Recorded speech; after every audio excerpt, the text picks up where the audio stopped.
Good morning India. दोस्तों नमस्कार। दोस्तों हमारे चैनल की कहानियाँ रोज़ाना सुनते रहने के लिए आप हमारे चैनल को सब्सक्राइब कर सकते हैं। वीडियो के पसंद आने पर वीडियो को लाइक करना ना भूलें। कहानी शुरू करने से पहले एक और बात, इस कहानी को सुनते वक्त आप चाहें तो ईयरफोन या फिर हेडफोन का उपयोग करें। इससे इस कहानी की ऑडियो आपको पसंद आएगी जब आपके कानों तक पहुंचेगी। चलिए अब इस इंटरेस्टिंग सी कहानी को शुरू करते हैं। तो दोस्तों, मैं मोहक हूँ। ये बात मेरी ज़िंदगी की एक सच्ची दास्तान है। बात उस वक्त की है जब मेरी शादी हुई थी। नहीं, मैं एक बहुत ही साधारण सी लड़की हूँ। मैं कभी भी किसी और के मतलब से नहीं रहती, बस अपने मतलब से रहती हूँ। मेरे परिवार में मेरे माता पिता और मेरे बहनें थी, उसमें से मैं सबसे बड़ी थी। मेरी शादी को लेके मेरे घर वालों को काफ़ी ज़्यादा सपने थे और ऐसा हुआ भी। मेरा शादी बहुत ही अच्छे परिवार देख के किया गया। इस परिवार में मेरे पति, मेरे सास ससुर, मेरी ननद रहती और मेरे पति दूसरे शहर में जॉब करते। मेरे ससुराल में किसी भी चीज़ की कमी नहीं थी। यूँ तो मैं मिडिल क्लास फैमिली से थी, लेकिन मेरे पति का परिवार बहुत ही हाई फाई था। उनके घर में बहुत से नौकर चाकर थे। शादी के बाद जितने दिनों तक मैं अपने ससुराल में रही, वहाँ पर मेरे पति के घर कोई भी कुछ काम नहीं करता, सारे काम नौकर चाकर ही करते। फिर करीब शादी के जब मेरे 2 महीने बीत गए तो मैं अपने पति के साथ, मेरे पति जहाँ पे जॉब करते वहाँ आ गई, क्योंकि यहाँ पर भी मेरे पति अकेले होते। मैंने मेरे पति से कहा था कि हमें नौकरानी लगाने की कोई ज़रूरत नहीं है, लेकिन फिर मेरे पति ने मुझसे कहा कि शादी हुई है, तुम यहाँ पे आई हो और ऐसे में अगर यहाँ पे नौकर ना लगाऊं तो सब क्या बोलेंगे कि मैं तुम्हारी केयर बिल्कुल भी नहीं करता। मेरे ना कहने के बावजूद मेरे पति ने कहा कि देखो नौकरानी लगा देते हैं, मैं तो कमा ही रहा हूँ, तुम्हें क्या ही ज़रूरत है काम करने का। उसके बाद मेरे पति ने एक नौकरानी देखकर हमारे घर रख दी। अब मुझे आदत हो गई थी। पहले तो मुझे अक्सर घर पे रहने की आदत थी, घर पे काम करने की, लेकिन जब से शादी होके आई थी मेरे ससुराल में मुझे कोई भी काम नहीं करनी पड़ती और यहाँ पे भी तो मुझे काम ना करने की आदत हो गई थी। अब तो ऐसे ही काफ़ी दिन बीत गए। मेरी नौकरानी घर के सभी काम कर देती थी। समय धीरे धीरे आगे बढ़ता चला गया। एक दफ़ा की बात है, उस वक्त मेरे पति ने एक दिन मुझसे कहा कि मुझे काम के सिलसिले पे कुछ दिनों के लिए बाहर जाना है, तुम घर पे रह लोगे अकेले? मैंने कहा हाँ ठीक है, क्योंकि हमारे घर पे नौकरानी थी तो मुझे कोई काम करने की ज़रूरत नहीं होती। जिस दिन से मेरे पति गए उस दिन के बाद से वो नौकरानी रात पे भी हमारे घर ही रुकने लगी। अब ऐसा था कि वो हमेशा हमारे घर रुकती।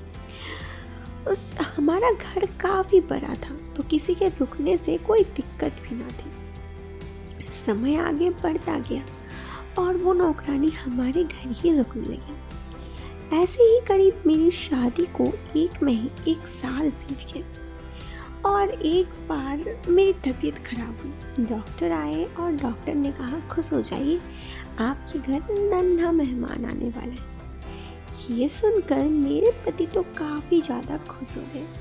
उनकी खुशी की ठिकाना ही ना था। और अब तो ऐसा था कि वो मुझे एक काम भी खुद से करने ना देते। सारा काम बोलते कि मैं कर देता हूँ, नौकरानी कर देती।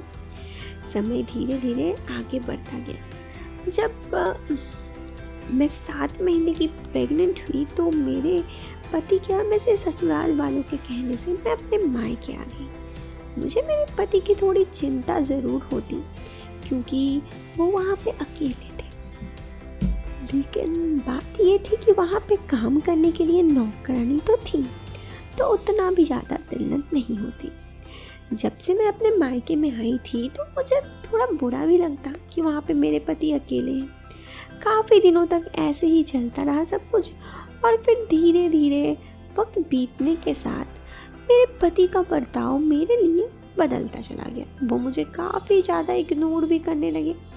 मुझे तो समझ ही में नहीं आ रहा था कि आखिर अचानक मेरे पति मुझे इग्नोर क्यों कर रहे हैं। वो मुझे इतना मानते थे और अचानक से उनका इग्नोर करना मुझे बिल्कुल अच्छा नहीं लग रहा था। लेकिन आखिर मैं कर ही कह सकती थी, इसीलिए मैंने कुछ नहीं कहा। बस इंतज़ार कर रही थी कि कब मैं यहाँ से मायके से अपना पति के घर वापस जाऊँगी। ऐसे ही करीब 6 महीने बीत गए। मैंने एक बेटे को जन्म दिया था। मेरे ससुराल वाले काफ़ी खुश थे, लेकिन मेरे पति उतने ज़्यादा खुश ना थे।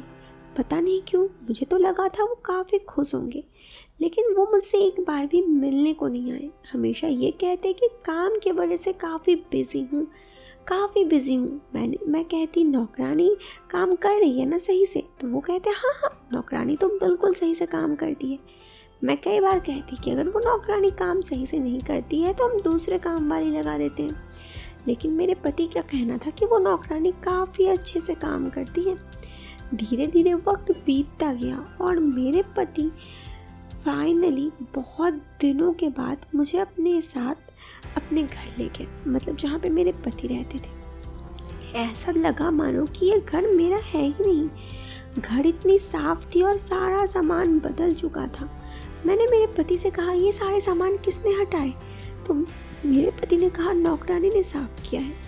मुझे बहुत गुस्सा लग रहा था। मेरे ही घर पे ऐसा लग रहा था कि मानो मैं ही मेहमान आई हूँ। लेकिन ये बात यहाँ तक ही ख़त्म नहीं होने वाली थी।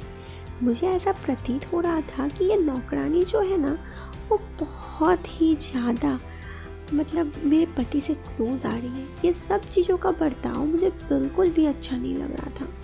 धीरे धीरे मैंने ये सब देखने का प्रयास किया कि आखिर मैटर क्या है। अब दोस्तों, ये तो आपने सुना ही होगा कि चोर के दाढ़ी में तिनका होता है। सबूत मुझे मिल ही गया।